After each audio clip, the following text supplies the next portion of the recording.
So, another question that comes to mind is that in case of hydrogen bonding, or if I talk about DNA interactions, or if I talk about a DNA molecule, the the bases are connected with each other through which type of bonding?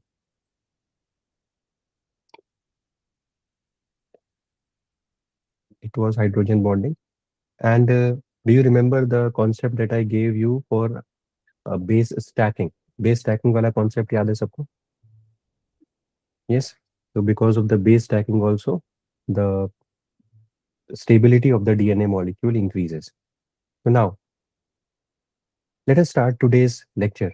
And as I've already said that we are discussing about the basics of uh, chemistry so that it becomes easier for you at later stages to understand how protein is formed or how carbohydrate is formed.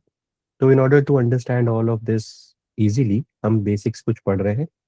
The first two classes have been on basics, and today's class would also be on basic idea behind biochemistry.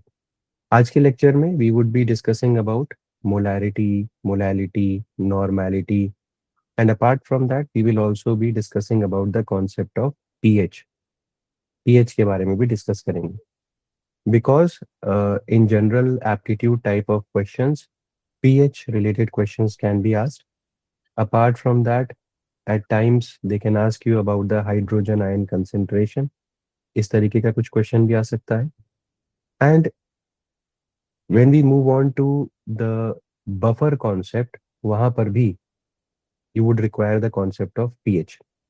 तो आज के lecture में जो सबसे important चीज़ है that is pH. Apart from that, molarity, molality, etc. are also important.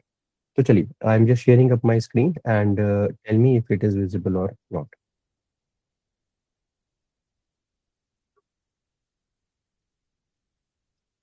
Please confirm if the screen is visible. Good. Okay. तो जो सबसे पहली चीज आज बात करेंगे, the first thing that I want to discuss about today's lecture is calculation of gram equivalent weight. I'm sure you might have heard in your basic chemistry classes, uh, in your college maybe. Gram equivalent weight क्या होता है? Let me give you a real life example. Suppose there were three children sitting at a particular spot. एक जगह है जहाँ पे three kids या three children were sitting. Now, suddenly these three children move away or move or get up and move out, and a big adult, a big fat adult comes and replaces them to sit on that spot.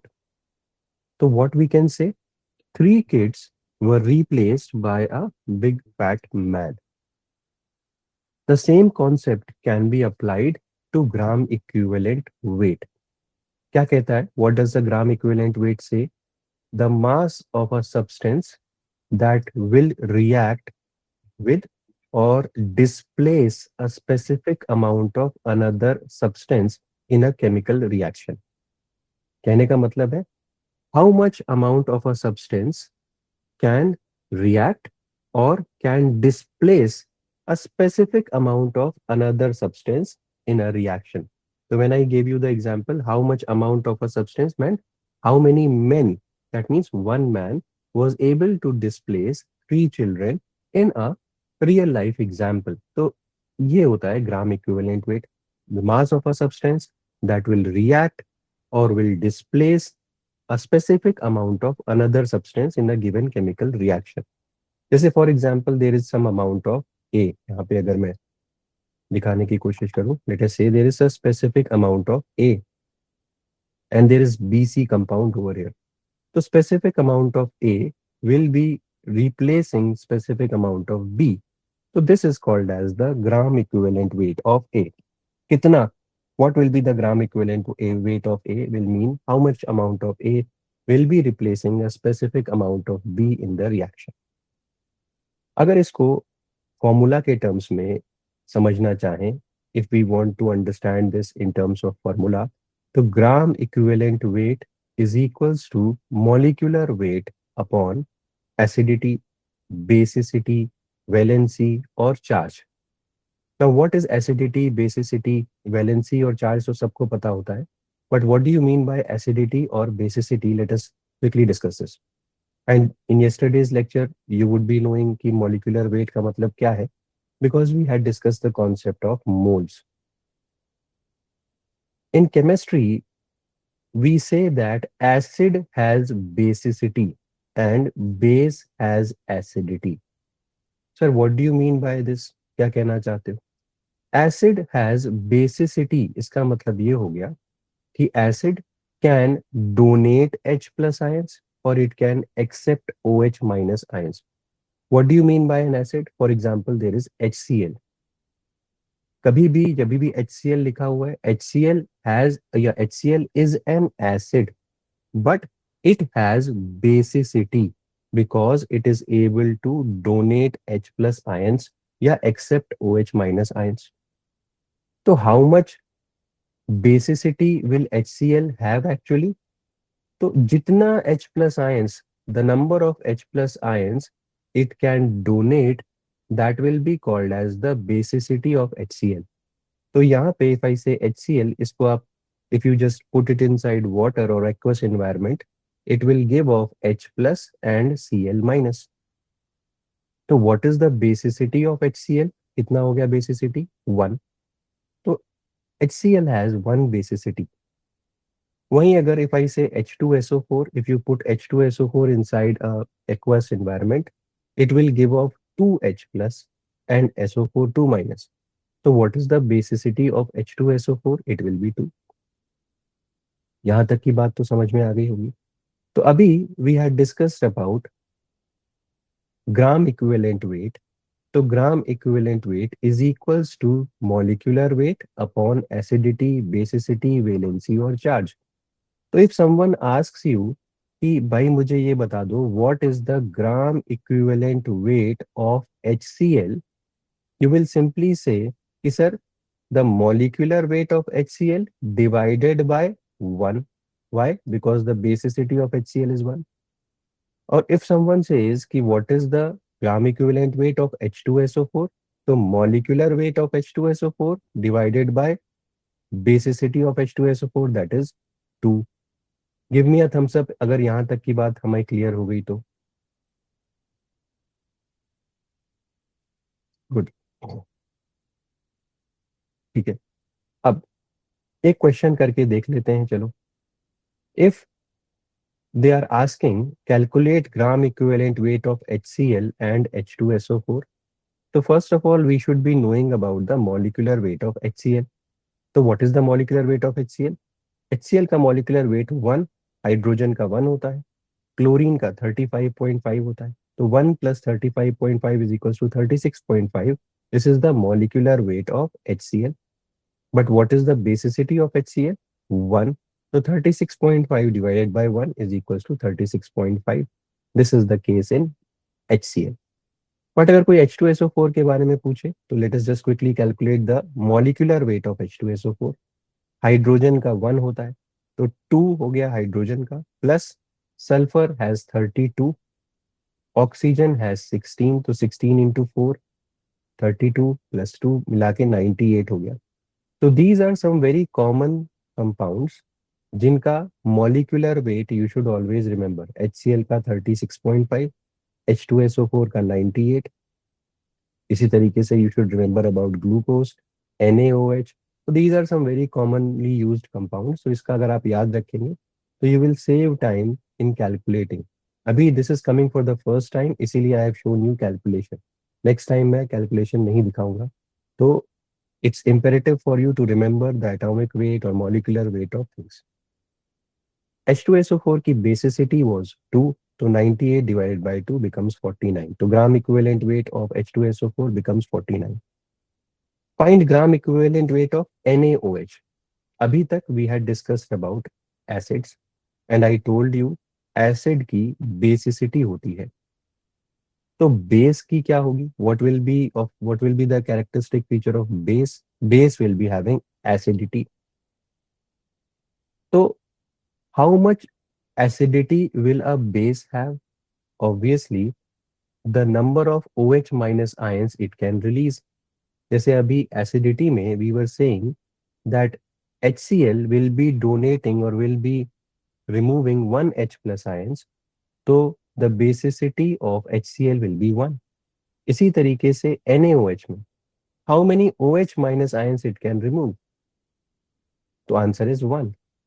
तो what is the acidity of this NaOH? Because NaOH is a base, तो base की acidity होती है, base has acidity. तो what is the acidity of NaOH? 1. तो if someone asks you कि gram equivalent weight of NaOH कितना होगा, first of all we have to calculate the molecular weight. Molecular weight of sodium hydroxide is 40. तो acidity is 1, तो ग्राम equivalent wait कितना हो गया, molecular weight upon acidity, that means 40. ठीक है. तो अगर मैं यहाँ पे लिख दूं, if I want to mention कि बेस की क्या होती है, एसिडिटी, एग्जाम्पल हम लिख सकते हैं. Example over here is NaOH.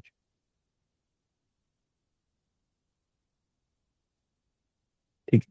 तो NaOH की अगर हम कहें कि व्हाट इज द एसिडिटी, तो you will say it should be 1. ठीक है. यहाँ तक की बात समझ में आ गई. Give me a thumbs up if यहाँ तक क्लियर सबको. ठीक है, good. Now let us move on to the next point. आगे की चीज पे देखते हैं. अगला पॉइंट है AlCl3, aluminium chloride. Now you will ask me, sir AlCl3 तो ना एसिड दिख रहा है ना बेस दिख रहा है, आपको H प्लस आयंस या OH minus ions you are not able to see over here.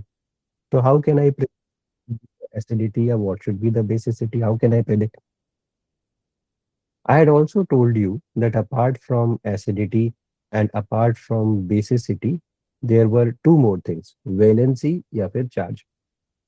So what we can do is we can break this AlCl3 into its charges. क्या चार्ज बनेगा, Al3 plus and 3Cl minus. जरा देखते हैं.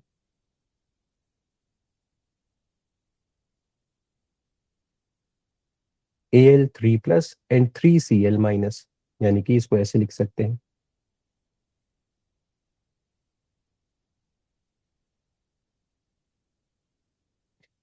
तो what is the maximum charge that you can see over here? कितना maximum charge है? तो 3 plus या 3 positive is the maximum charge. Now you can ask me, sir ये 1 क्यों नहीं ले रहे? Because there are 3 chloride ions each having one negative charge. We have to talk about the maximum charge. So Al3 plus. So what we can do is calculate molecular weight of AlCl3 divided by 3. अब आप पूछोगे sir MgOH whole twice. This is a base. How can you say that? Because hydroxyl group is present. How many hydroxyl groups are present? 2. So molecular weight divided by 2. अभी अभी we had talked about H2SO4. अभी कोई पूछे NaCl कैसे कर सकते हैं? NaCl can be broken down again into its charges, ions, Na plus, Cl minus. So what is the maximum charge present? 1. So molecular weight divided by 1. Similarly, NaOH, hydroxyl group is present, तो acidity is present.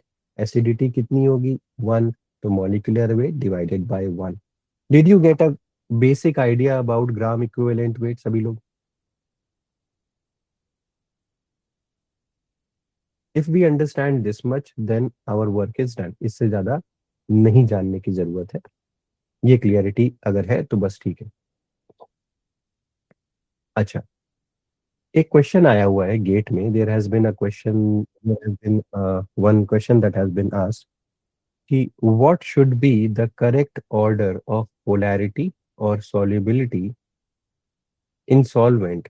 अगर हम solvent H2O ले रहे हैं तो H2S, CO2, N2, NH3 and oxygen. तो amongst these compounds, इसमें से वाटर के अंदर which will be most soluble and what will be the sequence, क्या होगा? पहले अपना दिमाग लगाइए, फिर I will be telling you what should be the answer. Okay, someone asked me, sir, please can you explain how you wrote AlCl3 individually? अरे बेटा, AlCl3 का मतलब क्या होता है? AlCl3 एल्यूमिनियम के ऊपर कितना चार्ज होता है? Al3 प्लस होता है. और यहाँ पे how many atoms of chloride are present? 3. Cl-. तो यानी कि ईच यहाँ पे 3 Cl है इस तरीके से, ये एंड यहाँ पे एक एल्यूमिनियम है जिसके ऊपर 3 plus charge. What I want you to understand over here is that you can take or you should take maximum charge. So over here, one atom or one ion has how much maximum charge? One ion has how much maximum charge? 3 plus. If you look at these ions, they are having just one charge. Did you understand? समझ आया आप लोगों को? Aditi Upadhyay, did you understand? Yes, sir. चलिए, now let us move forward and I want to ask you this question. बताइए, what should be the correct order of solubility or polarity when the solvent is H2O? कौन सबसे ज्यादा soluble होगा?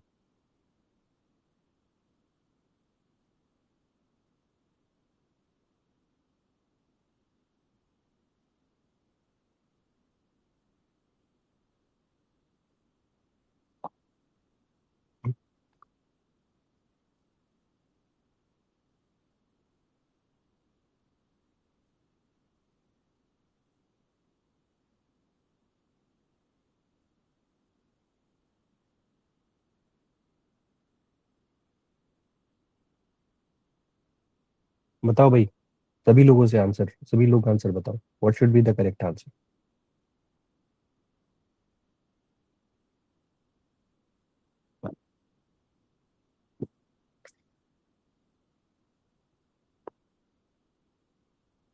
चलो एक बार देखते हैं कि क्या आंसर हो सकता है. What should be the sequence or correct order of polarity or solubility? तो we know, अगर हम देखें तो वाटर के अंदर क्या चीज सॉल्युबल हो सकती है? What are the things that can be soluble inside water? Simple question.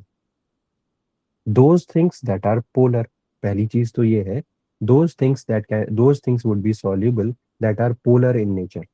We have already discussed what is polarity. So like dissolves like, because water is polar in nature, therefore it will solubilize polar things. ये बात तो पता है.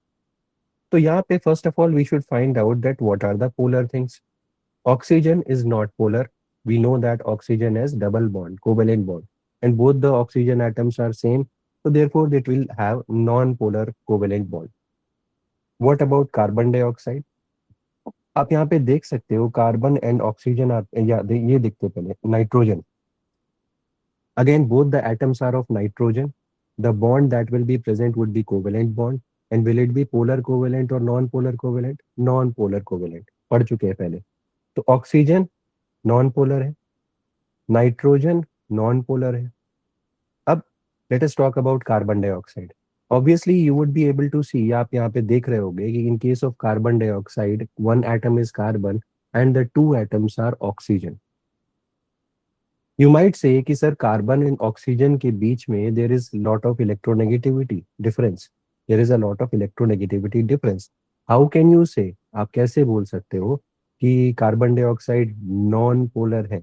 देखिए, carbon dioxide has some polarity, but अगर मैं diagram दिखाऊं, this is how और this is what is the structure of carbon dioxide. It is a linear structure, double bond O and double bond O. तो what happens is, ये oxygen, one oxygen is pulling electron towards itself, one oxygen is pulling electron towards itself. So the effect gets cancelled out.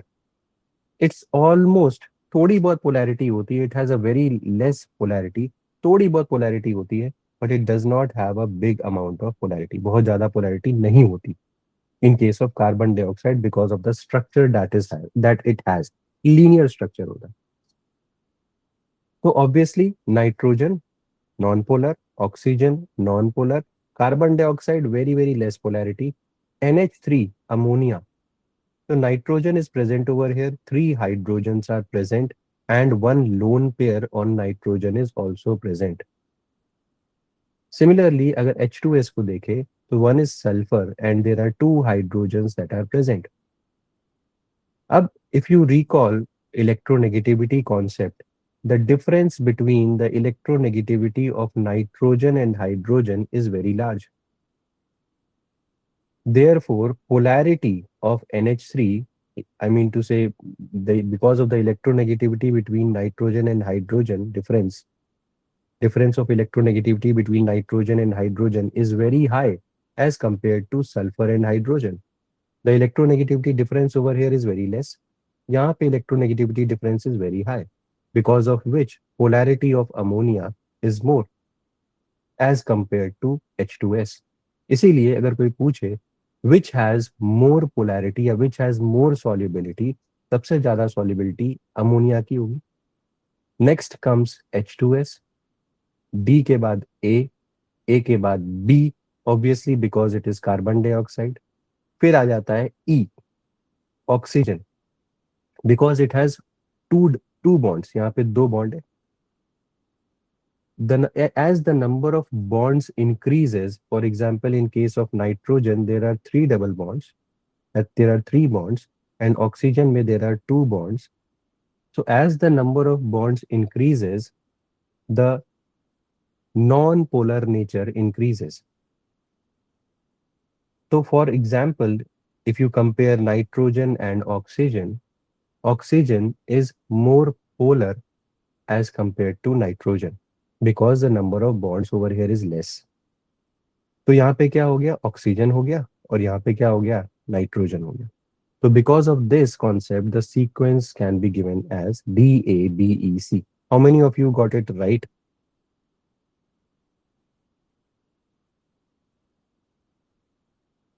Yes, good. तो hopefully ये बात समझ आ गई होगी कि why should this be the solubility? These type of questions are asked. तो होता क्या है कि they will not ask you the concept of electronegativity or polarity directly, but they will just give you things like this. ऐसा ऐसा पूछ लेंगे. So until and unless you have a clarity on polarity or you have a clarity on electronegativity difference, you will face problems in solving these type of questions. That is why I am dealing with basic concepts initially. अब let us talk about solutions, molality, इसके बारे में थोड़ी बात करते हैं. Where will this be used? ये कहाँ पे देखने को मिलेगा, कब जरूरत पड़ेगी मोलैरिटी या मोलैलिटी की? अभी आगे when we will be discussing about the proteins या amino acids, तो वहाँ पे कुछ जगहों पे at some portions we will be able to see the utilization of these things. सबसे पहले what do you mean by molarity? I am very sure कि you would have definitely studied about molarity, molality in your previous classes. But let us just quickly recall it or revise it so that सब लोग एक ही साथ समझ पाए. What is the meaning of molarity? All of this, molarity, molality, normality, all of this are ways in which we can express concentration. ये सब concentration दिखाने के तरीके हैं. चाहे molarity कहें, molality कहें, normality कहें, these are different ways in which we can express concentration. The most commonly used method is molarity. अगर कोई पूछे what do you mean by molarity, तो हम सबको we all know about the formula. Sir, what is the formula? When I say molarity, and remember molarity is expressed with capital M. Molality is expressed with small m. तो अगर capital M लिखा है, तो understand that it is molarity. Small m लिखा है, understand that it is molality. So what is molarity? Molarity is equals to number of moles of solute upon volume of solution in liters. Number of moles of solute upon volume of solution in liter. ये formula है. तो I am sure कितने लोगों को आप में से ये कॉन्सेप्ट क्लियर नहीं है. What is solute, what is solvent? How many of you do not have this concept clarity in your mind? Solute क्या होता है, सॉल्वेंट किसे कहते हैं, what is solution? Do you have clarity in your mind? Be honest to yourself. Do not have understanding, then you can ask right here. I'll be explaining it to you. Okay. So let us just quickly go through what is solute, what is solvent, and what is solution. Suppose I have a glass. In this glass, I fill some amount of water.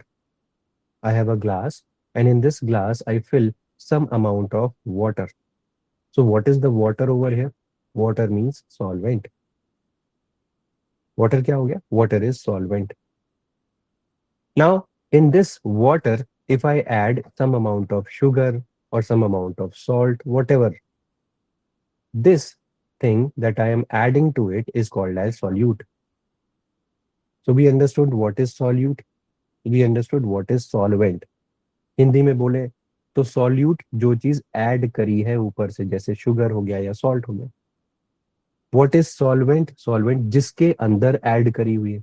The liquid material in which you are adding things is referred to as solvent. If I combine both of them together, that means solute plus solvent will be called as solution. Solution क्या हो गया? It will be solute plus solvent. Now coming to molarity. अब molarity की बात करते हैं. In molarity, we are talking about the moles of solute. Whatever sugar or whatever salt or whatever material you have added, उसका molar उसका number of moles कितना है.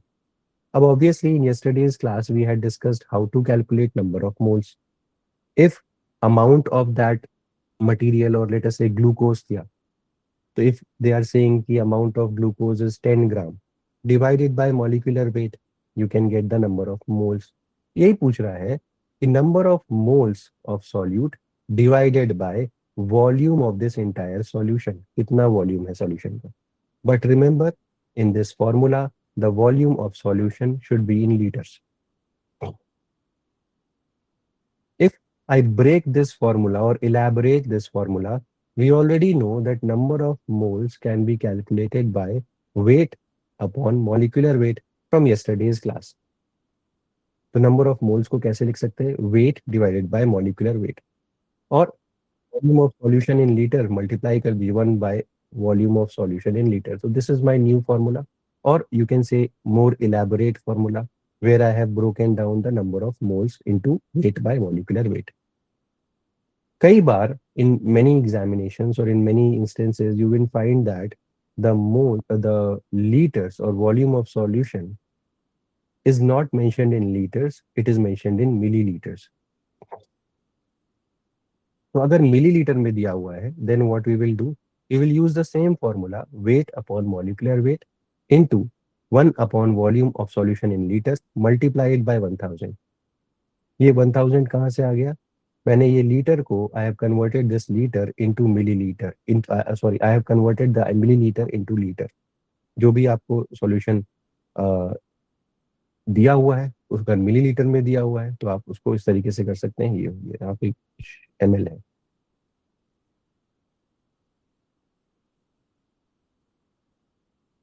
Volume of solution in ml multiplied by 1000. इस ml को I have to convert it into liters.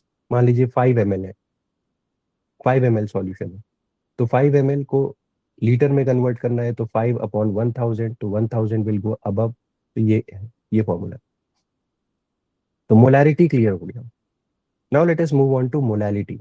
Molality can be given with small m, या इसका symbol small m है.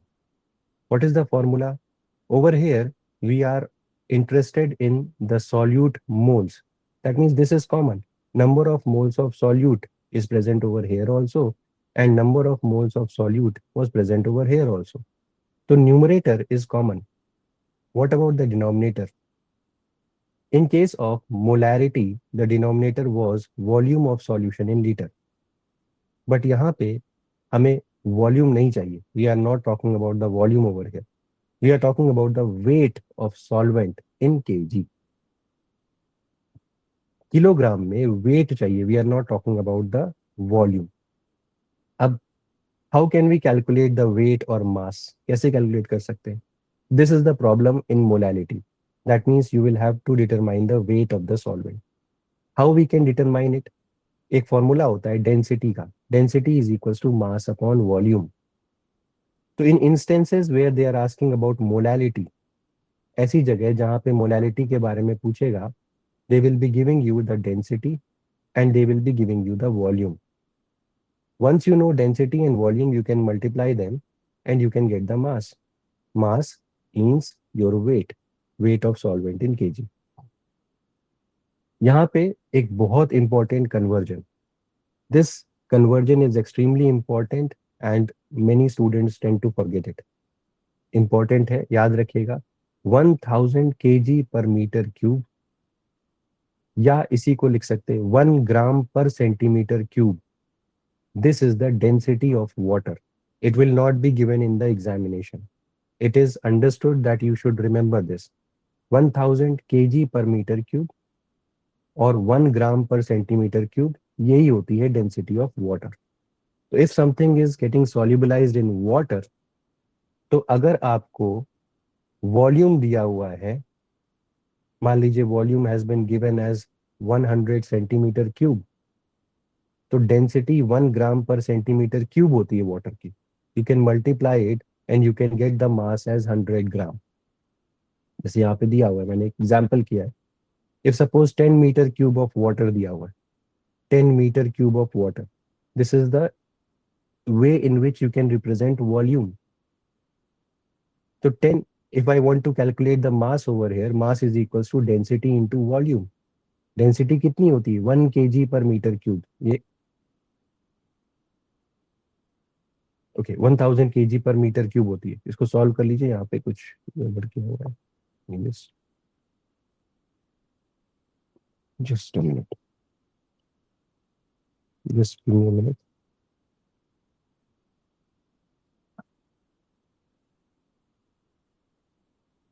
Yes,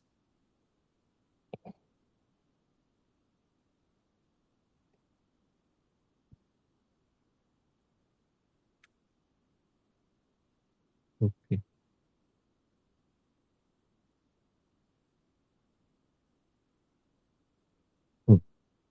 तो व्हाट आई वाज सेइंग कि if मान लीजिए आपको 100 kg, या मैं ऐसे लिखता हूँ 100 metre cube of water has been given to you, that means 100 meter cube is your volume. If I want to convert it into I know the density. तो density कितना होता है? 1000 kg per meter cube. Now if I want to calculate the mass, mass is equals to density into volume.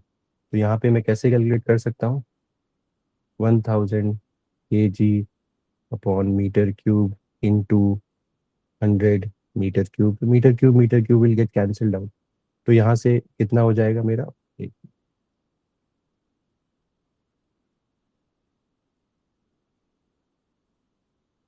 जो भी है इस तरीके से हम निकाल सकते हैं. ठीक है, तो होपफुली ये समझ में आ गया होगा. Did you understand the idea? Clear है? तो once we calculate molality, once we know molarity, mostly things are sorted. इससे ज़्यादा चीज़ें नहीं पूछी जाती. बट एक कॉन्सेप्ट और है, normality. It is asked very very less, या इसका कोई यूज नहीं है. But since we are talking about the solutions, I am just using it, I'm just teaching it to you. What do you mean by normality? Normality में we use gram equivalent weight, जो अभी अभी पढ़ के आ रहे हैं. We just studied what is gram equivalent weight, the amount of a substance that is used to replace or displace a specific amount of other substance. तो weight upon gram equivalent weight into volume of solution, 1 by volume of solution in liter. This is the formula for normality. एक जो सबसे important चीज है, one of the most important things is a formula that can be used for converting molarity and normality. इन दोनों को change कर सकते हैं, इंटरचेंज किया जा सकता है. कैसे? देखिए, नॉर्मेलिटी का फॉर्मूला क्या था? Weight upon gram equivalent weight into 1 upon volume of solution in litres. अच्छा, if I want to break down this gram equivalent weight into more easier terms, अभी थोड़ी देर पहले we have studied that gram equivalent weight is equals to molecular weight divided by acidity, basicity, charge, volume, ये पढ़ के आ रहे हैं. So if I write down in place of gram equivalent weight, I write down molecular weight divided by, अब divide करेंगे तो division वाला term ऊपर चला जाएगा. That means acidity, basicity, charge, volume यहाँ आ गया. And this is as it is, ये पूरा का पूरा 1 by volume of solution in liter. So if you look at this carefully, you will observe that this is nothing but molarity. यही है molarity.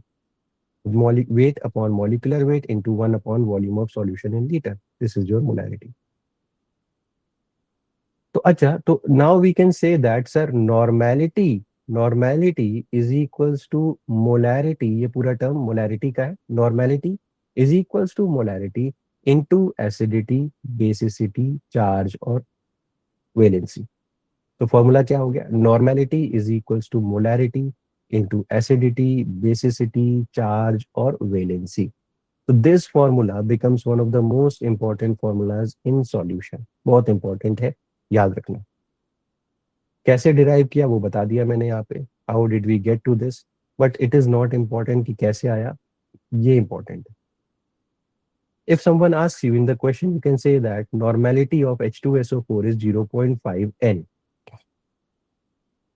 Normality is denoted by capital N. H2SO4 की normality 0.5 N दी हुई है. They are asking, can you calculate molarity? Yes, we can. How? Through the formula normality is equals to molarity into acidity, basicity, charge और volume. कौन बताएगा what will be the acidity, basicity, charge या volume of H2SO4? या इसका calculation कर दीजिए, मुझे बताइए. Can you calculate this for me? 0.5 दिया हुआ है normality of H2SO4. Can you calculate molarity?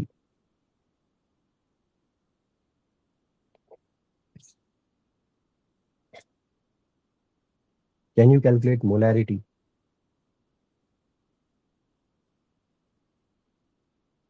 Normality दिया हुआ है 0.5.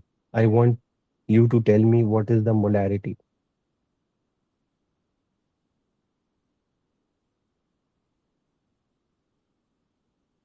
कुछ लोग 1 बता रहे हैं, कुछ लोग 2 बता रहे हैं, कुछ लोग 4 भी बता रहे हैं. अब मैं मल्टीप्लिकेशन तो नहीं सिखा सकता बेटा.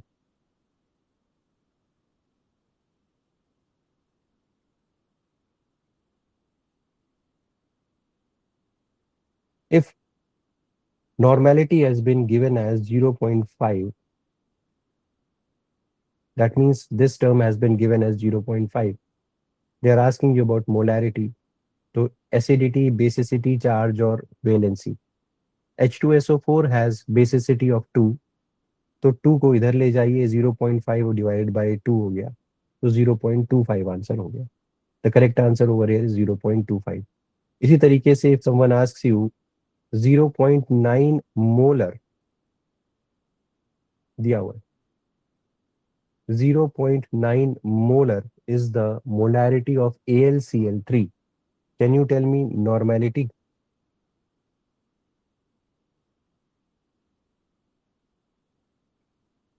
क्या आप नॉर्मेलिटी बता सकते हैं? यस, सीधे सीधे मल्टीप्लाई करना है. We already know that Al+3, यहाँ पे जो चार्ज लेंगे वो +3 है, and 0.9 is the molarity that has been given. तो 0.9 into 3 becomes 2.7. करेक्ट. तो आंसर हो गया 2.7 नॉर्मल. अगला टर्म है, this is not very important with respect to biochemistry, but solutions में दे सकते हैं इसको.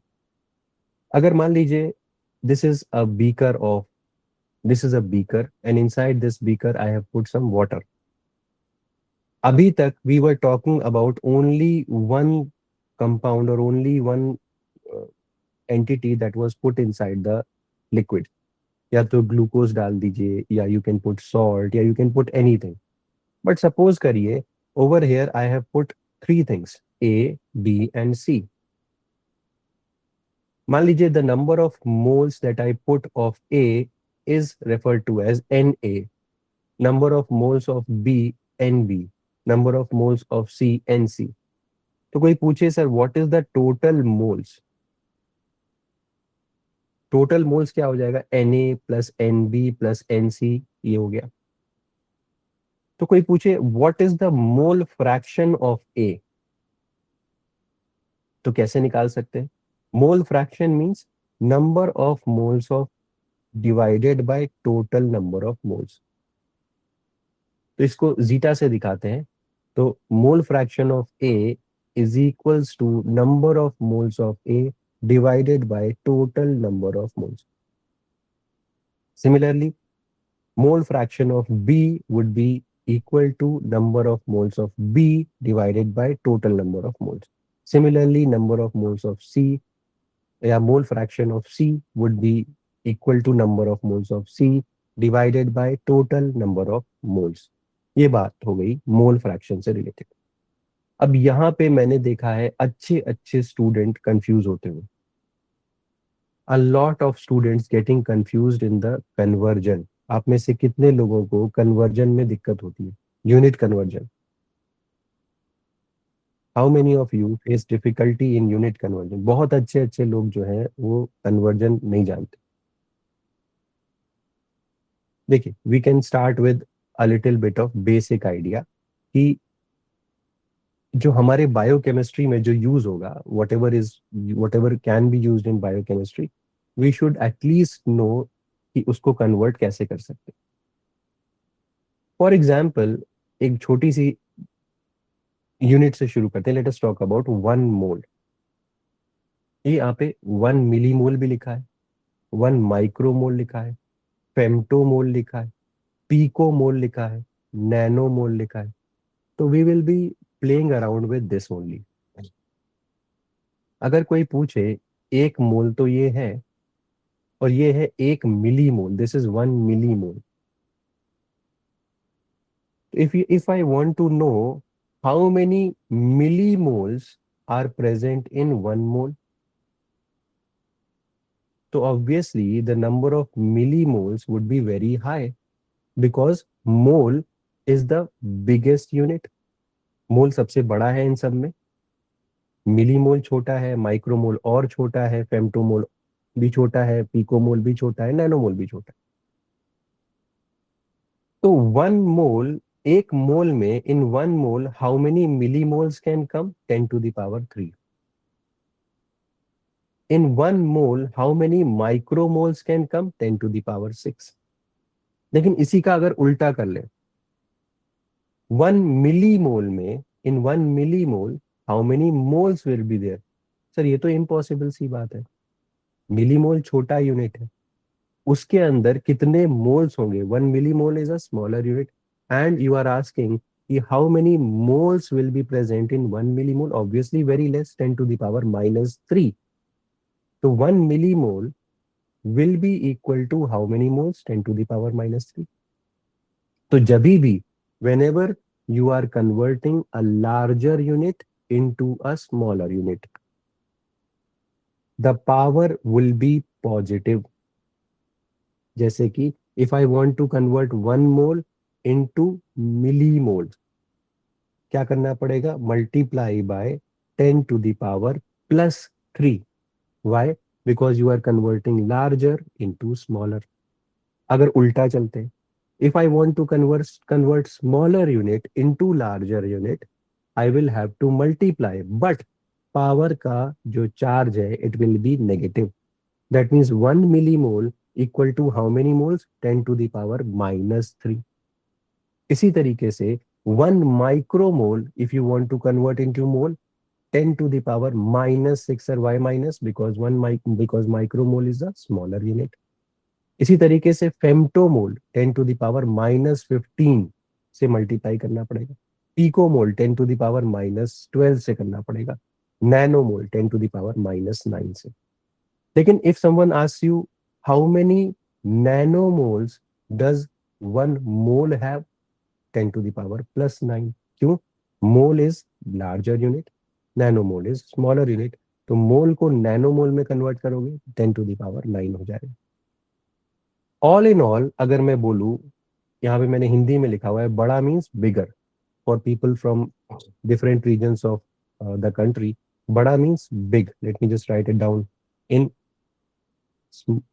English also. If I want to convert बड़ा unit into छोटा unit, छोटा means small.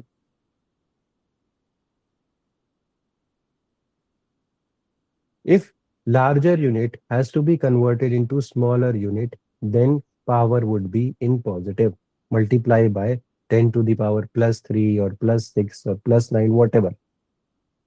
If smaller unit has to be converted into larger unit, multiply by the same power, but charge should be minus. छोटा unit converted to बड़ा unit, power would be minus. Give me a thumbs up, did you get a clear cut understanding कि क्या हुआ, कैसे करना है conversion. ठीक है। अब मुझे बताइए, अगर मान लीजिए कि if I want to convert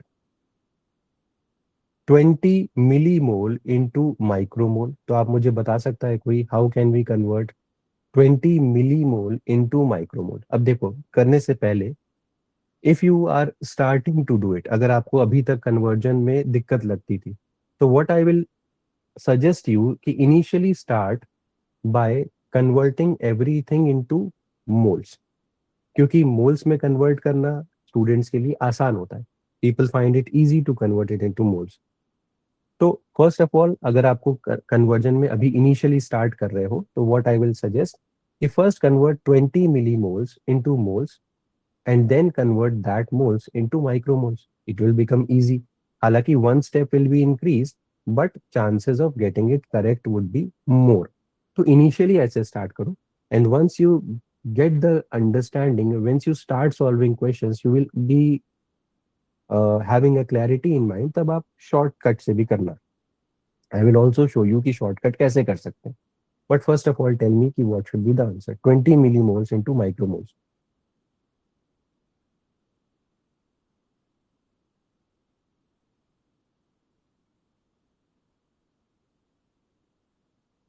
कितने लोग कर पा रहे हैं?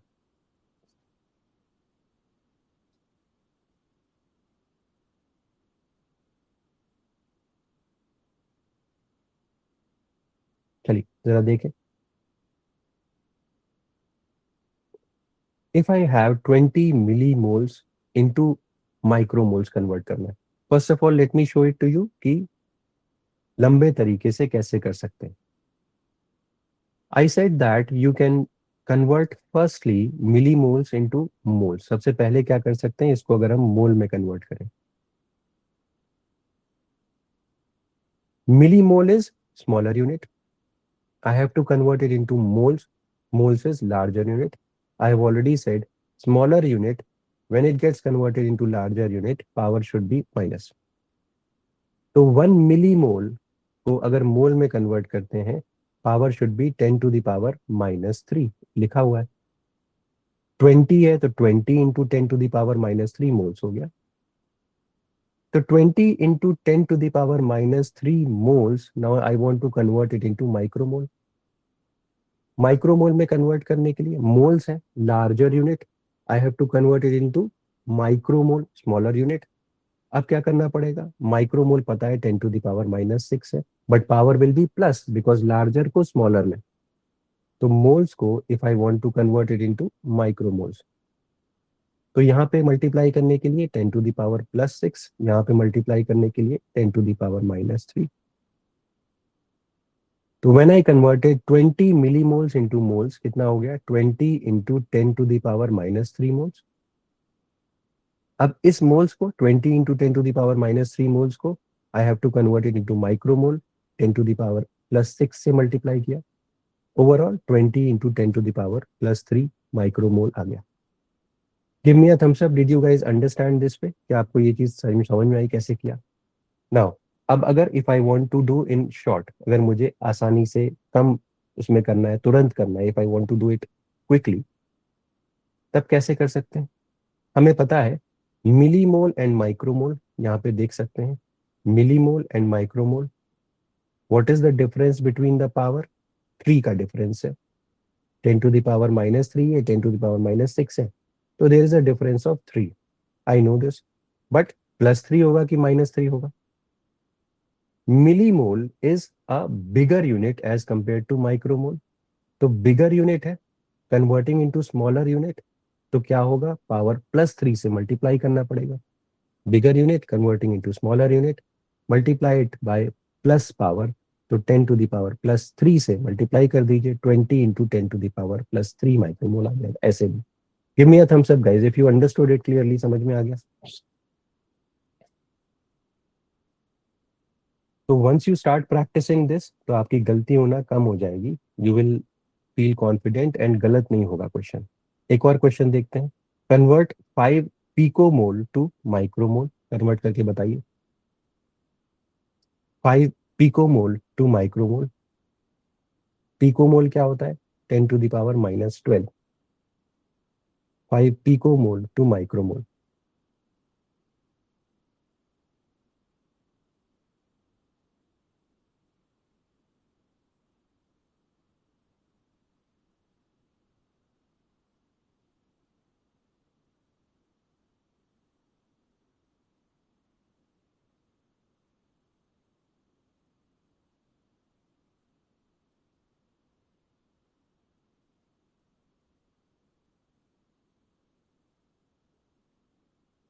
चलिए एक बार देखते हैं। पिकोमोल को माइक्रोमोल में कन्वर्ट करना है, तो मैंने बताया है आपको, I have already said that you can take the longer route till you feel confident. तो picomole is 10⁻12 moles and micromole क्या है? 10⁻6। ये माइक्रोमोल है, 10⁻6। ये पिकोमोल है, 10⁻12। What is the difference between them? 6। But whether I should use +6 power or -6 power, let us see over here. Picomole is smaller unit, micromole is larger unit. तो smaller से larger जा रहे हैं। If I am converting from smaller to larger, power should be minus, तो 5 into 10 to the power हो गया answer. क्या हो गया? 5 into 10 to the power -6 answer हो गया। बट सर अगर मोल में करके करना चाहते हो तो how can you do it? तो 5 पिको मोल इंटू मोल्स किया, 5 into 10 to the power -12 moles, then this moles into micromole कर दिया। कैसे? मल्टीप्लाइड बाय 10⁻6, तो answer will be 5 into 10 to the power -6 micromole.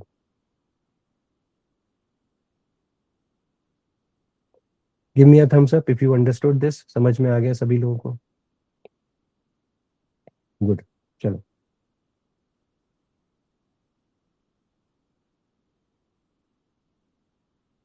अब आ जाते हैं अपने आज के सबसे इंपॉर्टेंट टॉपिक के ऊपर, and that is pH. The most important topic that we have to discuss today is pH. Let us talk about that. Generally कुछ किताबों में, मतलब बहुत जो बहुत मतलब वो जो वो वाली किताबें होती है फॉरेन राइटर्स वाली, उसमें मेंशन नहीं होता, but in some books it is mention that pH is power of hydrogen. PH को क्या मेंशन करते हैं? Power of hydrogen. बट ये डिबेटेबल है कुछ किताबों में, because we do not know कि ट्रेडिशनली कब से इस्तेमाल किया जा रहा है pH. But in some books pH has been mentioned as power of hydrogen. That means pH has something in relation with hydrogen ions. अब थोड़ा सा पर्सपेक्टिव लेते हैं कि व्हाट इज पीएच एंड इसका सिग्निफिकेंस क्या है इन case of human body, in case of biochemistry. pH of solution, suppose it is given pH of solution is 2, we automatically consider it as acidic solution. कई बार दिया रहता है pH of solution is 13, we automatically consider it as basic in nature. तो कैसे determine करते हैं कि whether this solution should be acidic or basic?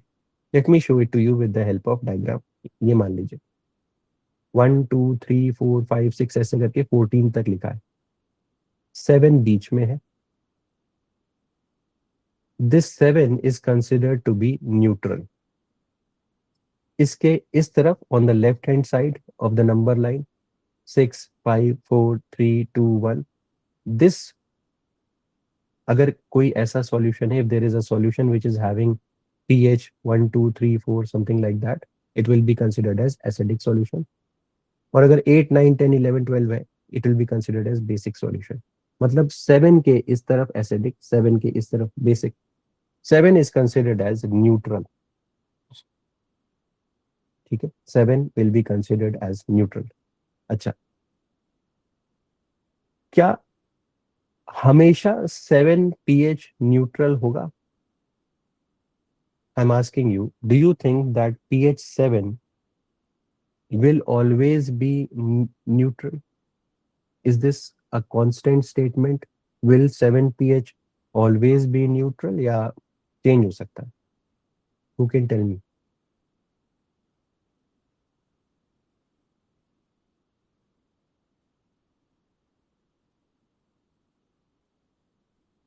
pH 7 is neutral. Is this statement always correct, or it can be correct sometimes and cannot be correct other times? कोई बता सकता है?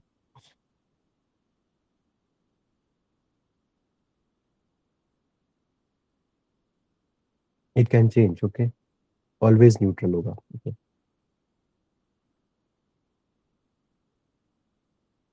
चलिए, अभी आगे इसका जवाब मिलेगा. You will be getting the answer in a bit. अच्छा, अगर कोई बात करे कि why we are saying acidic and why we are saying basic. Remember, at 7 pH, for your understanding, yeah, for your level, at pH 7, OH minus ions and H plus ions are equal. ये दोनों equal होते हैं. When you are talking about acidic pH, then H plus ion concentration is higher than OH minus ions. Obviously, when H plus ion concentration increases, then we say that the solution is acidic. And when we say OH minus ion concentration is increasing, then we say it is basic. ठीक है जी. तो अगर हम कह रहे हैं कि concentration of H plus ions बढ़ता जा रहा है, then we say solution is acidic. So once the pH is 1, 2, 3, 4, over here H plus ion concentration is higher than OH minus ions. Once you are talking about 8, 9, 10, 11, 12, the concentration of OH minus ions is higher than H plus ions. And it at pH 7, OH minus and H plus ion is concentration is same. अब अगर कोई पूछे amongst pH 5 and 8, मान लीजिए pH 5 है ये and pH 8 है ये, in which one OH minus ions will be more? बता सकता है कोई मुझे? If you are comparing pH 5 and pH 8, which one will have more OH minus ion concentration? Obviously, it should be 8 pH. pH 8 में OH minus ion concentration would be higher. ठीक, बिल्कुल सही बात कही. अब आगे बढ़ते. There are some formulas related to pH. अगर ये formula पता है, then pH से related all the questions you will be able to solve. सबसे पहले समझते हैं कि when you are writing pH, जब भी हम pH लिखते हैं, what do you mean by this P? इस P का क्या मतलब है? Literal terms में, in literal terms, P means negative log of. अब P के आगे if H is mentioned, then it means negative log of H plus. P के आगे if I write OH, POH, that means negative log of OH minus. P के आगे मैं अंकित लिख दूं, नेगेटिव लॉग ऑफ अंकित हो गया. P के आगे if I write chair, negative log of chair, negative log of table, negative log of sky, इस तरीके से. तो P means negative log of. अब P के आगे whatever you are writing it means negative log of that. तो अगर कोई कहे pH, what do you mean by pH? It is negative log of H plus ions. POH means negative log of OH minus ions. And remember that pH plus pOH value will be 14. तो अगर we know the pH value of a solution, we can identify pOH. कैसे? 14 minus pH कर देंगे तो we will get pOH. या we know the pOH value तो we can get pH value. The sum will be equal to 14. दूसरी चीज, ionic product of water, या it is also referred to as KW. कहने का मतलब ये है, at a given temperature, let us say यहाँ पे 25 डिग्रीज पे, at 25 degree centigrade, H plus and OH minus ion product will be constant. That means if you are taking the temperature at 25 degrees centigrade, product of H plus ions and OH minus ions will be a constant value 10 to the power minus 14. क्यों ऐसा होता है? 25 degree centigrade पे H plus ion का concentration 10 to the power minus 7 होता है. यहाँ पे ध्यान से समझिएगा. And at 25 degree centigrade OH minus ion का concentration 10 to the power minus 7 होता है. If you multiply it, then you would be getting 10 to the power minus 14. 10 to the power minus 7 and 10 to the power minus 7 is equal to 10 to the power minus 14. इसी वजह से this is the reason why at pH 25 degree centigrade, at temperature 25 degree centigrade, we say that neutral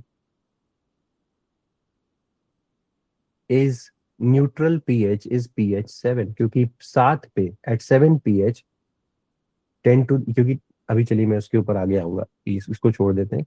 तो अभी के लिए इतना समझिए. For now you just understand that at 25 degree centigrade the product of H plus and OH minus ion is 10 to the power minus 14. कैसे? H plus ion is 10 to the power minus 7, OH minus also is 10 to the power minus 7. ये हो गया.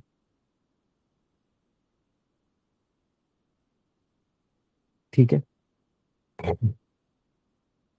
यहां तक की बात समझ में आ गई. तो these are the formulas that all of you should remember.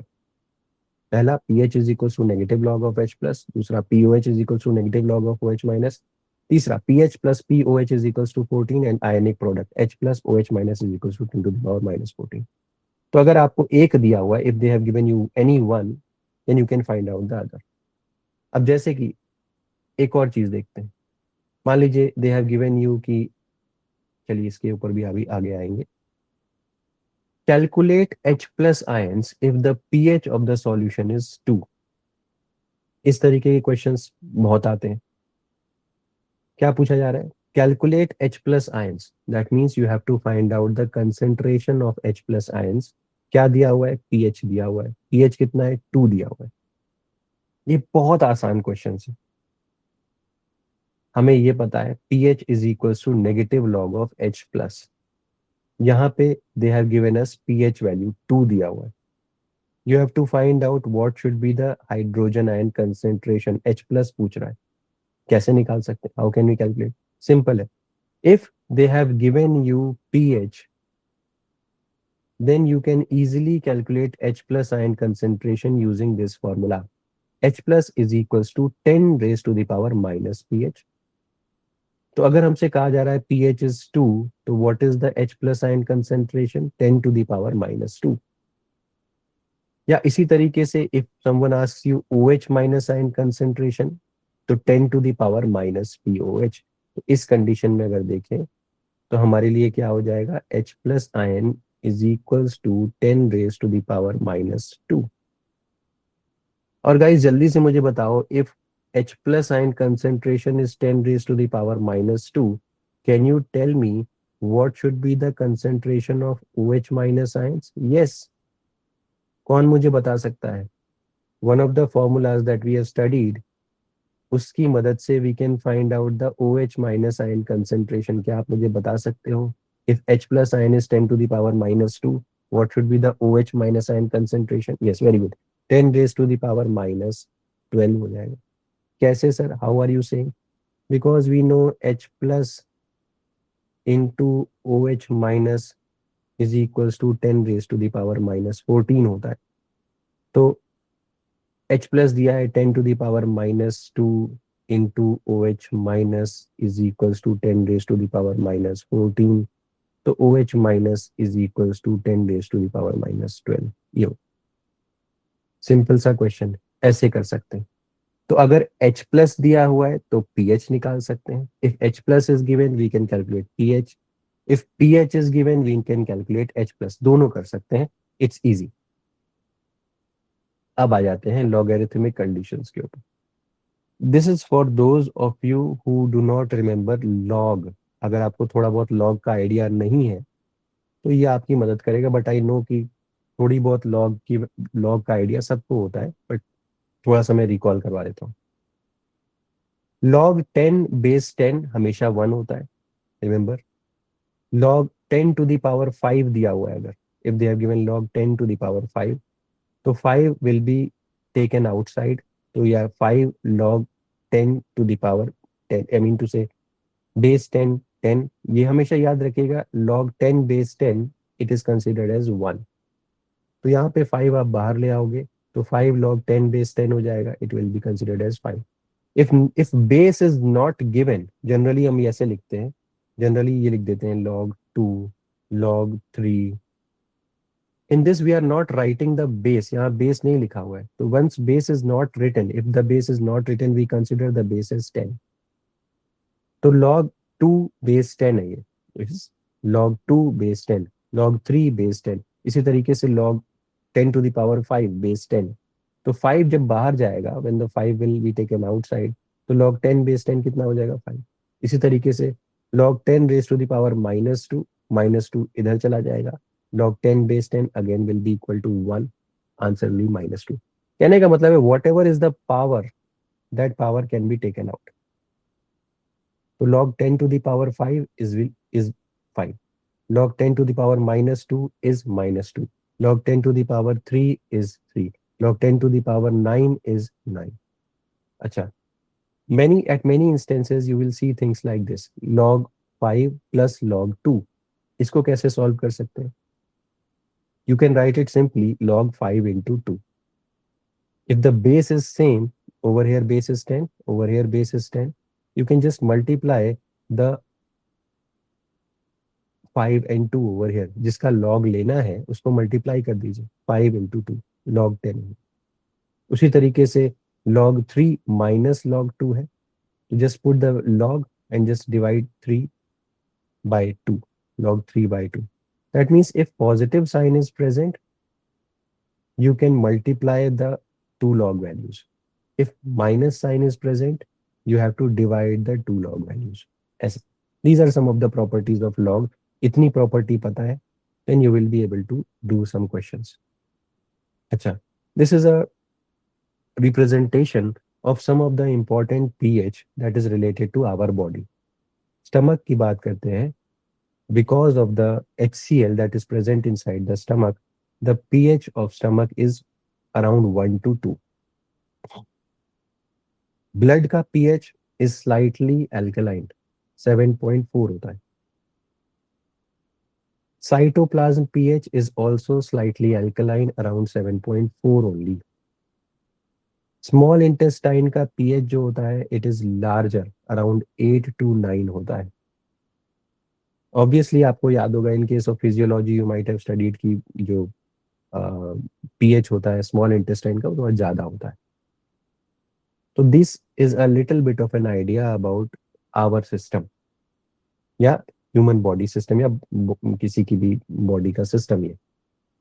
Now कुछ चीजें और कंसिडर कर लेते हैं. Concept of Lewis acid and base.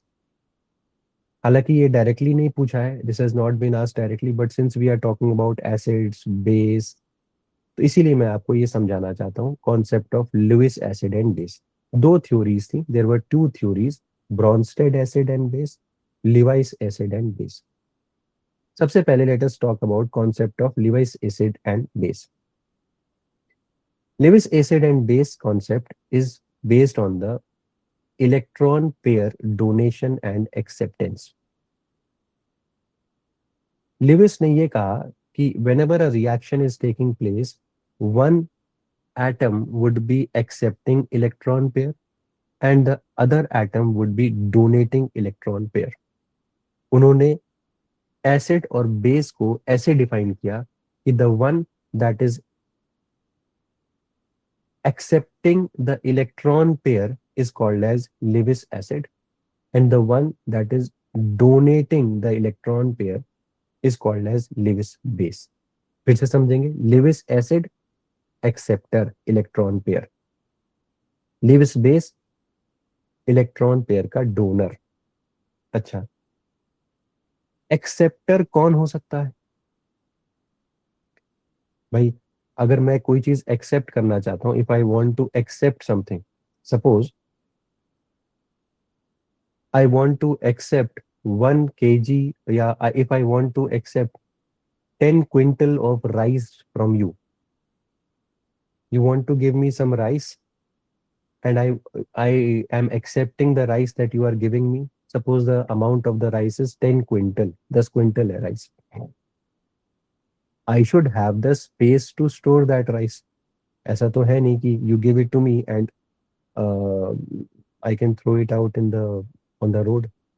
I should have the place to keep that rice. वही चीज यहां पर भी है. एक्सेप्ट कौन कर सकता है? वही कर सकता है दैट हैज स्पेस. ये बहुत ही टिपिकल क्वेश्चन है जो अलग अलग एग्जाम्स में आया हुआ है. For example BF3. BF3 has empty orbitals. That means there is space to accommodate the electron pairs. इसीलिए BF3 is considered as electron pair acceptor and therefore it is considered as Lewis acid. Now you would ask me, sir, how can you say that BF3 can accept electrons? Boron जो है इसका atomic number 5 होता है. If you write down its configuration, then it is 1s2, 2s2, 2p1. Now how many of you can tell me इस p subshell में how many electrons can come? Basic chemistry. p में कितने electron आते हैं? p में SPDF पढ़ा होगा ना आप लोगों ने. You would have studied SPDF. तो S में 2 आते हैं, P में 6 आते हैं. याद है कि नहीं याद है? Yes. P में there is a space to accommodate 6 electrons. But over here you can see that 1s2, 2s2 and 2p1. Only one electron is present in case of boron. So boron is having empty orbitals. So it can accept electron pairs. Electron pair रखने की जगह है, तो it can accept electron pairs. Therefore it can be referred to as Lewis acid. But अगर NH3 की बात करें, NH3 आपको याद है and I have drawn it multiple times. NH3 has lone pair of electrons. यहाँ पे अगर देखें N H H H. Nitrogen में अगर हम देखें तो कैन यू टेल मी कि नाइट्रोजन का एटॉमिक नंबर कितना होता है? What is the atomic number of nitrogen? It is 7. 7 होता है, 7. तो 1s2, 2p2, ठीक है. तो 2 2 4 हो गया, 2s2.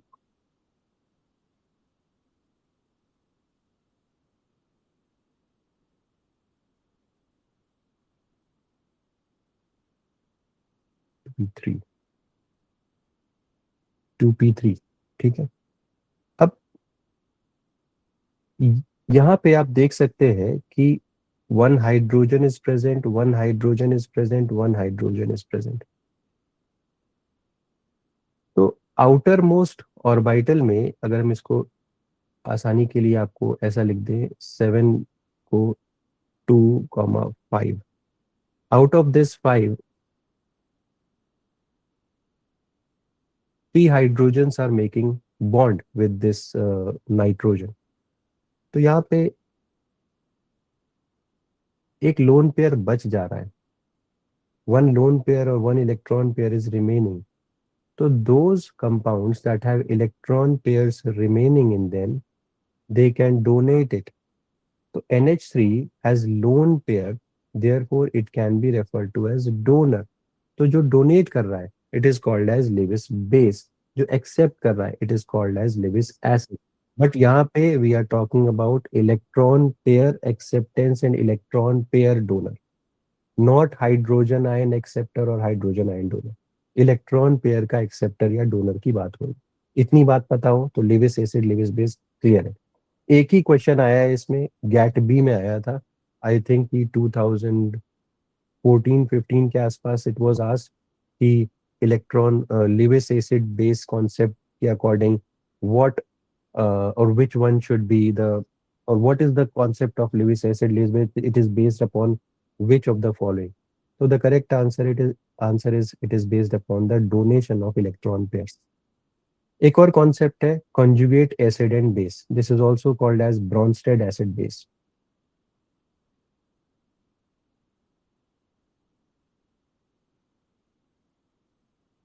Bronsted acid and base concept is more familiar to you. ये आपको लिए ज़्यादा familiar होगा. Why? Because over here we are talking with respect to H plus ion transfer. Acid क्या होता है? Acid donates H plus ions. Base क्या होता है? It accepts H plus ions. So this is more familiar to you. भी पढ़ के भी आ रहे हैं. HCl will be donating H plus ions. जो H plus ion donate कर रहा है that is called as acid, and जो H plus ion accept कर रहा है that is called as base. ये ब्रॉन्स्टेड एसिड बेस का कॉन्सेप्ट है। बट यहाँ पे एक और ट्विस्ट है, and they can ask you about conjugate acid and conjugate base concept. देखिए, if I write HCl and if I break it down into its components, so H plus and Cl minus. Over here, HCl is an acid, but Cl minus is considered as a conjugate base to this acid. So what do you mean by conjugate base? Conjugate base का मतलब क्या है? If from an acid I remove H plus ion, then जो बचता है that is called as conjugate base. Again I am saying, if from the acid I remove H, the remaining thing will be called as conjugate base. ठीक है। अगर मैं H2O को लिख रहा हूं, H2O it can accept H plus ions, तो H plus ion इसमें accept हो जाएगा, it will form H3O plus. तो this was base, but जब इसमें once you have added H plus ions on it, then it will become H3O plus, and this is called as conjugate acid. So this is the concept of conjugate base and conjugate acid. इसको एक और तरीके से समझते हैं. If I am reacting HCl and H2O, you very well know that HCl क्या करेगा? It will donate H plus ions. Once it donates H plus ions, Cl minus हमारा बचेगा. Cl minus is called as conjugate base. And this H plus that was donated, it will be taken up by H2O. H2O is a base, but once it accepts H plus ions, it forms H3O plus. H3O plus is conjugate acid. Give me a thumbs up, ये point समझ में आया या नहीं आया? Did you understand the idea of conjugate base and conjugate acid? Okay. इतनी बात पता है तो काम चल जाएगा. Now let us solve some questions जिससे कि हमें समझ में आ जाए कि हमें पता चल गया. अच्छा, कल के लेक्चर में we will be solving a lot of questions on pH. मैं आपको सॉल्व करना सिखाऊंगा. Did you understand my point? आज तो मैं थोड़े बहुत क्वेश्चन करा रहा हूँ वो कराऊंगा, but in tomorrow's lecture we will be solving a lot of questions on mole concept, sorry molarity, molality, normality. उसके ऊपर we have not done questions अभी. तो tomorrow session will be fully dedicated to solving numerical problems related to molarity, molality, TH और फिर थोड़ा सा buffer पढ़ेंगे. तो मोस्ट प्रोबेबली टुमारो और day after tomorrow we will be finishing off with the basics of chemistry, and then we will be moving on to the protein. ठीक है, तो अभी थोड़े से जो क्वेश्चन है हमारे पास उसको करते हैं, and then we will move forward. pH of a solution is 4. अगर मान लीजिए दिया है, if the pH of solution is 4, the concentration of hydrogen ion is, क्या होगा बताओ भाई.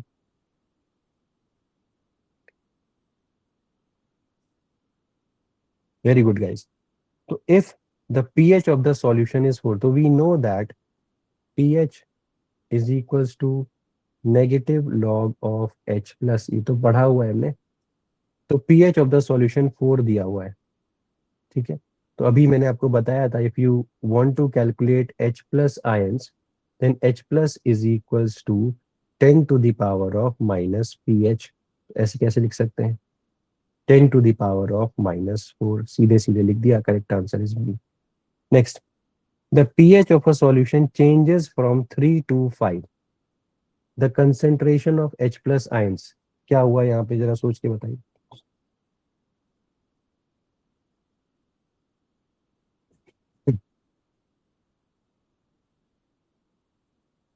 चलिए, वेरी गुड गाइस, बहुत बढ़िया.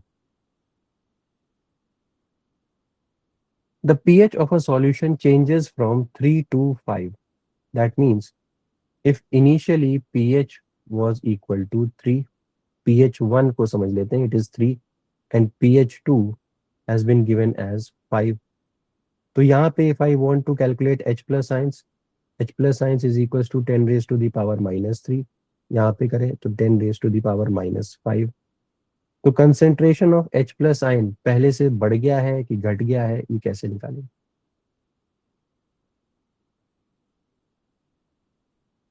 बताइए सोच के.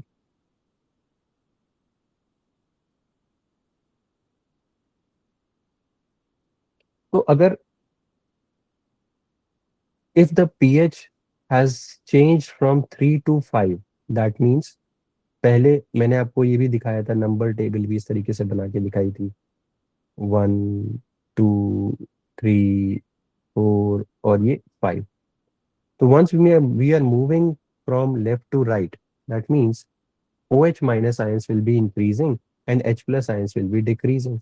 तो ये तो बात तय हो गई कि once you are moving from pH 3 to pH 5, there will be a decrease in H plus ion concentration. But कितना डिक्रीज हुआ ये भी बात पता चलती है. What is the difference between 10 to the power -3, 10 to the power -5? 2. दो का डिफरेंस है. तो initially it was 10 to the power -3, now it has become 10 to the power -5. तो what is the difference? The difference is 10 to the power 2. That means the H plus ion concentration has decreased by 100 times. कितने गुना घट गया है? Decreased by 100 times. Correct answer is C. Give me a thumbs up. Did you understand the idea? Okay. Next. अब ये question, यही question मैंने उस समय आपको बोला था कि मैं आगे बताऊंगा. At 25 degree centigrade H plus and OH minus product is equal to, कौन बताएगा गाइस? अभी डिस्कस किया. एंड इसको बोलते क्या है? What is the name that is given to it? क्या बोलते हैं? What is the term that is given for it?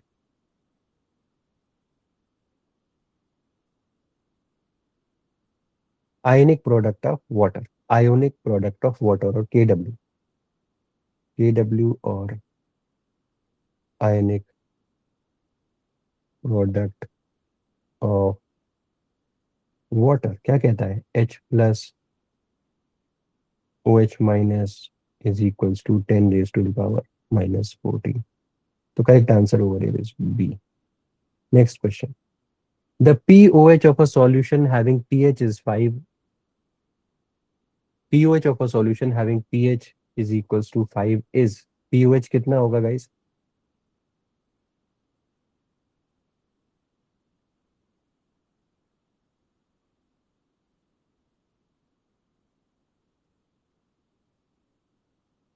Vismaya, they are asking about pOH. They are not asking about OH minus ion concentration. There is a difference. तो अभी मेरे से पूछा है what is the pOH of a solution having pH 5, तो we know that pH plus pOH is equals to 14। तो pH 5 दिया हुआ है, plus pOH is equals to 14, तो पीओएच इज इक्वल्स टू 9 हो गया। But if someone asks you कि what is the OH minus ion concentration, तो you can easily say that OH minus ion concentration should B 10 to the power minus 9। Give me a thumbs up, ये concept समझ में आया? OH minus ion concentration and pOH का concentration. Yes, good. एक और question देखिए, ये तो अभी मैंने पढ़ाया है and this question has been asked in your गैटरी एग्जामिनेशन। बोलो भाई, अभी पढ़ाया है ये आया एग्जाम में।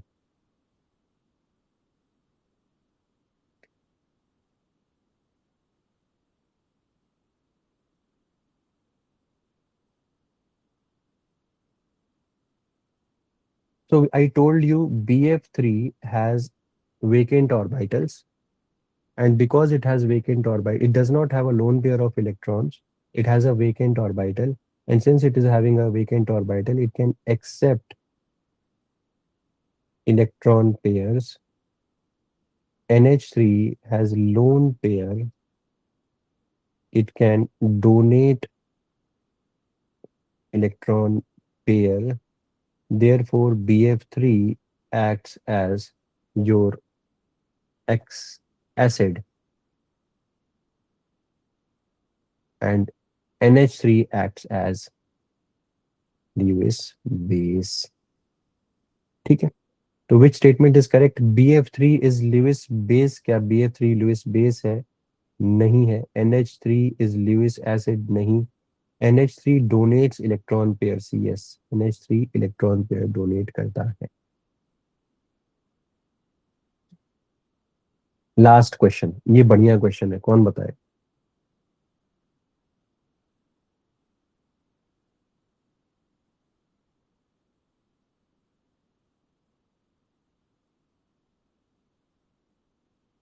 याद रखिएगा, न्यूट्रल सॉल्यूशन हैज pH 7, ऐसा जरूरी नहीं है। Once you are saying that temperature is equals to 25 degree centigrade, only here neutral is pH is equals to 7। सिर्फ यहाँ पे pH 7 न्यूट्रल है। अगर आप if you are increasing or decreasing the temperature, then the neutral value will also increase or decrease. However, I do not want to go into the technicalities of that, but अभी के लिए इतना समझिए, because what happens is once you start increasing the temperature 25, 30, 35, 40 degrees, the ionization of water starts increasing, ions ज्यादा बनने लग जाएंगे। इसीलिए न्यूट्रल वैल्यू पीएच की 7 नहीं रह जाएगी। जब टेम्परेचर बढ़ाते हो तो न्यूट्रल घटता जाता है, it will come out to be 6.8, 6.5 ऐसे होने लगेगा। तो neutral value is constant only up till temperature is constant. हाँ, न्यूट्रल चाहे जो भी हो, whatever is neutral, H plus ion will always be equal to OH minus ion concentration, this is constant. Next, Kw is equals to 10 raised to the power minus 14 at all temperatures. No, it is fixed for 25 degree centigrade only. pH plus POH is equals to 14 at all temperatures. No, it is also fixed at 25 degree centigrade only। हाँ, आपके exam में temperature mention नहीं रहता, 25 degree centigrade consider करते हैं। Therefore we say pH plus pOH is equals to 14 या Kw is equals to 10 to the power minus 14, but ये fix नहीं है, it is only at 25 degree centigrade. हाँ, अगर जो भी कंसिडर करता है neutral condition, neutral means H plus and OH minus will be equal, तो B is the correct option. Give me a thumbs up, did you understand? समझ में आया नहीं आया everyone? Yes, good. So did you enjoy today's lecture? सबको समझ में आ गया? So for those of you who are coming from outside, this would be your last class. That means जो Telegram group से आए हुए हैं, those people who are coming from Telegram group, this would be the last free demo class. If you want to join our classes, you can connect with us on 8299 134528. You can contact us, WhatsApp us to be true, 8299 134528 पे WhatsApp कर सकते हैं और अपनी seat ले सकते हैं. This would be the last demo class. One more important thing, that I have still seen that many of you have not registered on the app or on the website. Let me make it clear. आपको अगर laptop से access करना है तो you can access through the website. If you want to use the use your mobile for viewing, बहुत सारे लोग mobile से देखना पसंद कर रहे हैं, app is your better option. तो you can go on to Google Play Store पे जा सकते हैं. गूगल प्ले स्टोर आप में से बहुत सारे लोगों ने कर भी लिया है. गूगल प्ले स्टोर पे SLS क्लासेस इस तरीके का दिखाई देगा आपको. You can download the app, you can register and you can send me your registered email ID. लेकिन एक ही डिवाइस से यूज कर सकते हैं. You can use only and only one device, whether you are using your laptop और whether you are using your mobile, it's up to you. आप आपके ऊपर है. किसी ने पूछा है why not option A for last question. Option A and B mean the same thing. Just a minute, why not option A for last question. Neutral solution does not have pH 7. ये तो मैंने बताया अभी बेटा Subhash. Neutral solution does not always mean that the pH should be 7. I told you it is the neutral is fixed at 7 only for temperature 25 degrees. If you increase the temperature, let us say 30, 35, 40 degrees, the neutral pH will become 6.8 or 6.5. It will not remain fixed at 7. Did you understand, Subhash? Sir, please. Yes, sir, but they didn't mention at all temperature. That's why I have a doubt, sir. No, no. Whenever a question is given, like this, so you have to consider that at all situations. यहाँ पे 25 degree नहीं mentioned है बेटा, ठीक है. तो once they are Okay. mentioning 25, you have to analyze as per that. But since they have not, यहाँ पे always लिखा हुआ है, they have mentioned always true. That means at all temperatures it will be true. नहीं है. Okay, ये हो गया. Next question पूछा है sir, please explain the initial question of pH once again. Just wait, I'll be answering to all of the questions. Initial question of pH. The initial question of pH, you want to talk about this? इसके बारे में पूछ रहे हैं. किसका question था? इसका. No, sir. The earlier you explained after just explaining the concept of pH. ये वाला क्वेश्चन, ये. Yes, sir. I missed it. Okay, so अगर आपको pH दिया हुआ है, if in the question they are giving you pH, let us say pH has been given as 2, so how can I calculate H plus ions? तो just H plus is equals to 10 raised to the power minus pH. तो यहाँ पे H plus निकालना है तो 10 raised to the power minus 2 हो जाएगा answer H plus का. I then went on to ask you कि फिर OH minus कितना होगा? What will be OH minus? So you know H plus into OH minus is equals to 10 raised to the power minus 14. You can solve it. तो 10 raised to the power minus 12 आ जाएगा OH minus ion concentration. Did I make sense to you, Krishna? Next. Sir, can you explain question about pH change from 3 to 5? Okay. pH change from 3 to 5. Yeah. So in the question, they are saying that pH is changing from 3 to 5. That means it is moving towards alkaline. पहले pH 3 था, initially it was 3. It is moving towards 5. It is becoming more alkaline. So I have told you कि at once it is moving towards right hand side, that means OH minus ion concentration is increasing and H plus ion concentration is decreasing. ठीक है. That means H plus ion concentration कम हो रहा है, it is decreasing. So obviously we have to choose something from decrease option. Decrease 2 times, decrease 100 times. So decrease option is present on only B and C. One thing is clear, that the H plus ion concentration will be decreasing. Now how much is it decreasing? Initially the pH was 3 and finally the pH became 5. तो अगर आप इसको consider करें कि initially what is the concentration of H plus ion, 10 raised to the power minus 3. Finally, the what is the concentration of this H plus ion, 10 to the power minus 5. तो यहाँ पे अगर हम initially 10 to the power minus 3 upon 10 to the power minus 5, तो ये क्या हो गया, इसको ऊपर लेके चले जाइए तो 10 to the power 2, यानी कि 100 times. That means the decrease in the H plus ion concentration would be 100 times. Did you understand? Clarity के साथ समझ में आ गया आपको? भावात्रिनी, did you understand this? Yeah. Next question is, sir, can you please explain the conjugate acid once again? Yes. Conjugate acid और conjugate base का concept में सिर्फ इतना ध्यान रखिए कि if अगर मान लीजिए HCl है, this is a acid. इसमें से अगर H हटा दें, if you are removing H, whatever is present, what is present? Cl minus. So what is Cl minus? Cl minus is your conjugate base. तो याद रखना है, एसिड में से remove H plus, what is remaining? Conjugate base. ठीक है, अगर base में से add H plus, क्या बन जाएगा? Conjugate acid. जैसे कि अगर मैं यहाँ पे देखूं तो बेस क्या है? H2O एग्जाम्पल के तौर पे,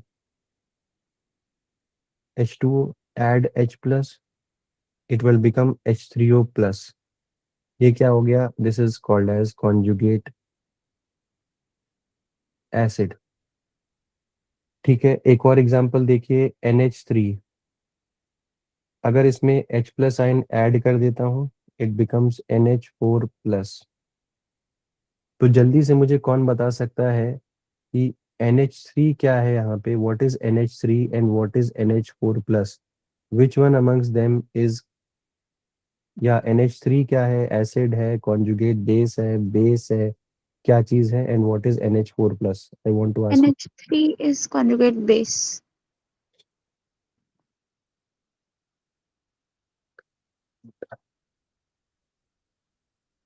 जल्दी से ट्राई करिए और बताइए. ये मैंने इक्वेशन दी है. तो इफ NH3 में हम H प्लस आयन जोड़ रहे हैं तो ये बेस वाला कॉन्सेप्ट है. This is base. when I am adding H plus ions, it is getting NH4 plus. तो this is my conjugate acid. तो ये भी क्वेश्चन आया हुआ है. Multiple options were given and they asked which of the following is conjugate acid and conjugate base. तो NH3 NH4 plus is a conjugate acid conjugate base example. यहाँ पे the difference is only of one H. Give me a thumbs up. Did you understand clearly? हो गया आप लोगों को? Excuse me, sir. Yeah, here I have one doubt that water just is a just just just, neutral. just 1 minute na. Let me just clarify the other doubts, huh? Then I'll get back to you. Yeah, sir, Conjugate is it sorry, sir. Hmm. Sir, my doubt is related to this topic only, like to this. Okay. Yeah, sir, water is neutral here, right? Then how can we consider it a base? नहीं देखिए, water can accept H plus ions. Water is generally water का pH हम neutral consider करते हैं. Do you understand my point? Water, the pH of water is considered as, because of the pH of the water, it is considered as neutral. But it is a very weak base. Weak base है, strong base नहीं है. Strong base का example NaOH है. NaOH. This is a strong base. In tomorrow's class, we will be discussing what is a strong base and what is a strong acid. H2O is considered as a weak base. Why? Because it can accept H plus ions, though very little. इसीलिए इसको weak base consider करते हैं. made myself clear? Tomorrow we would be discussing about the concept of strong acids and strong bases. Yeah. Yes, sir. Can you please explain me? Sir, could you explain the 5 picomole to micromole question? 5 picomole to micromole में क्या problem है भाई? 5 picomole to micromole. तो पहले तो पिकोमोल क्या मतलब होता है, उसका मोल से रिलेशन निकाल लीजिए. First of all try and establish relationship of picomole to mole. तो पिको मतलब 10⁻⁻12. माइक्रोमोल का रिलेशनशिप निकाल लीजिए मोल से. माइक्रोमोल मतलब 10⁻⁻6. ठीक है. अब 5 से मल्टीप्लाई तो यहाँ भी होगा. ठीक है. Now we know that we are converting the smaller unit है, and I have to convert it into larger unit. So once you want to convert smaller to a larger unit, the sign would be plus or minus. कौन बताएगा? Sign plus होगा कि minus होगा? Smaller unit to larger unit. Power का sign क्या होगा? Plus होगा कि माइनस होगा?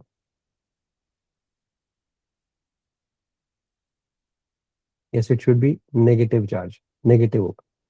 Obviously, it should be negative because you are converting picomole to micromole, smaller unit into larger unit. That means we have to multiply by negative power. So how much negative? What is the difference between them? Minus 12 and 6. The difference is 6.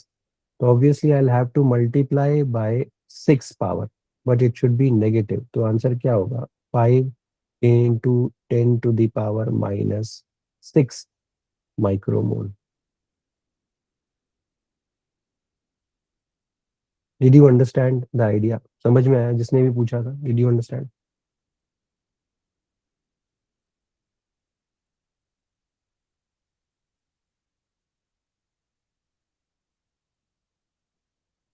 Darshan, did you understand?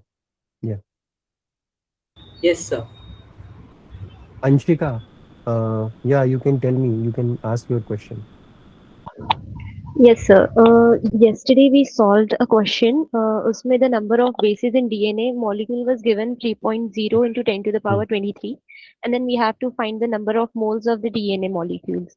So over when we solved it, the number of DNA molecules was taken 1, and using the formula NO upon NA, the answer was given 1 upon NA. So I quite didn't get the stepwise, like how did we solve it? How the answer is 1 upon NA. Okay.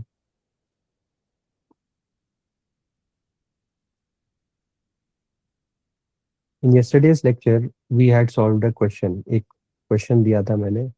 Let us say, अभी मुझे exactly base का number याद नहीं है. Number of bases of DNA is equals to 5 into 10 to the power 6 मान लीजिए. कुछ भी मान लीजिए. Number of bases of DNA is equals to 5 into 10 to the power 6. Find the mole of the DNA molecule. कुछ ऐसा ही लिखा हुआ था क्वेश्चन में. Find the number of moles of DNA molecule, isn't it? Yes, yes. ठीक है भाई. अगर मुझसे पूछा जाता, if the question would have asked me find the number of moles of bases, then I would have done कि 5 into 10 to the power 6 upon 6.023 into 10 to the power 23. ये कब मैं करता? When they would have asked me कि find the number of moles of the DNA bases. But इन्होंने क्या पूछा है? Find the mole of the DNA molecules. How many DNA molecules are given? In the question I had given only one DNA molecule. तो when they are giving you a number, जब आपको एक number दे रहे हैं, जैसे यहाँ पे bases का नंबर दिया है. Suppose they are giving you 1 DNA molecule, 2 DNA molecule, 10 DNA molecule, 20 DNA molecule. They are giving you the number of DNA molecules. तो पूछा जा रहा है how many moles of DNA molecules are present. So DNA molecule was only one. I have to divide it by 6.023 into 10 to the power 23. तो क्या हो गया? 1 upon Na ही तो हो गया. Na क्या होता है? Avogadro number. Did you understand? Yes, sir. we won't be further solving it like 1 upon any the You value can we have solve it, taken. but I just wanted to give you a perspective that these kind of tricky questions can also be asked. Okay, okay, got it. Okay. Thank you so much, guys. See you tomorrow. Have a good day.